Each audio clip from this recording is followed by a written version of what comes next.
Assalamualaikum warahmatullahi wabarakatuh. Saya akan memperkuat dari pernyataan dari Pak Hairul Anam dengan bukti-bukti. Pertama adalah soal peraturan KPU nomor 15. Kalau dinyatakan sudah diundangkan pada tanggal 25, bukti ini saya menunjukkan bahwa itu belum diundangkan. Jadi saya menduga justru ada pemalsuan dokumen. Nah, pertama adalah di website KPU tanggal 29 dinyatakan bahwa Undang-Undang nomor 14 dan 15 tersebut dalam proses pengundangan dalam berita negara Kementerian Hukum dan HAM. Jadi artinya di website KPU sendiri dinyatakan pada tanggal 29 itu dalam proses pengundangan.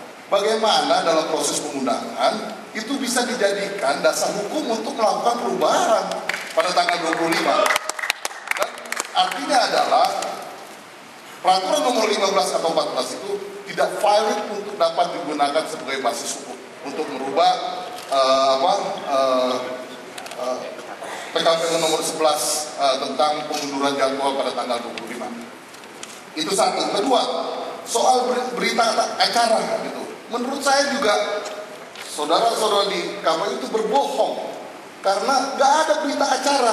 Berita acara sesuai dengan peraturan KPU ada pada lampiran F4, di mana di situ dikatakan di mana kita nggak lolos di mana saja. Kemudian yang terpenting lagi dalam berita acara ditandatangani oleh seluruh komisioner KPU, dan itu kita tidak pernah dapat itu kecuali checklist yang tadi Pak Hairul Anam buktikan bahwa itu pun banyak kesalahan.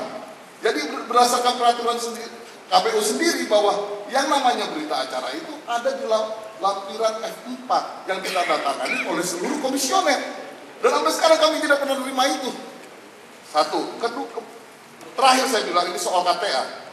Kalau misalnya tadi Pak Hairul Anam mengatakan bahwa KPU sepakat untuk tidak menggunakan KTA, itu terbukti dalam checklist. Karena dalam checklist itu tidak ada yang dicek KTA-nya.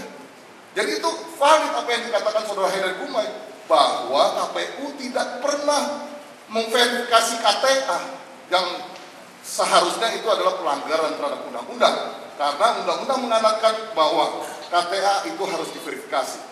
Dan terakhir saya kira, ini yang saya mau tambahkan adalah penjenjangan bahwa ketidaklulusan lewat misalnya pendaftaran, verifikasi administrasi, maupun verifikasi faktual, itu nggak ada dasar hukumnya dalam undang-undang. Bahwa kita misalnya tidak lolos karena tidak lengkap dalam melakukan pendaftaran, itu tidak ada dalam undang-undang. Kalau toh KPU mau melakukan itu, artinya dia melampaui kewenangan yang diserahkan oleh undang-undang. Karena penjenjangan itu tidak ada sama sekali. Makanya misalnya yang ada sudah keputusan untuk mengatakan bahwa sebuah partai lolos atau tidak lolos. Penjenjangan itu tidak ada sama sekali. Itu menambah kekuasaan KPU.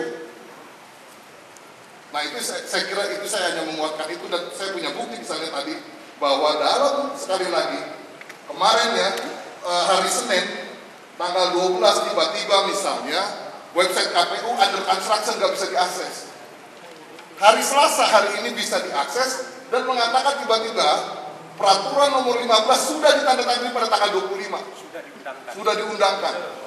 Padahal tanggal 29 dikatakan di sini sekali lagi bahwa ini dalam proses undang-undangan. Gimana dalam proses kok sudah dijadikan basis hukum? Pengundangannya tertanggal 25.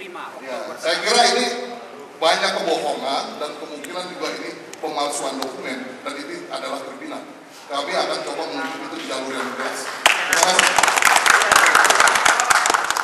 Mohon maaf yang mulia, minta ini. Baik, saya kira tadi saya cukup mewakili ya, kecuali memang ada hal lain.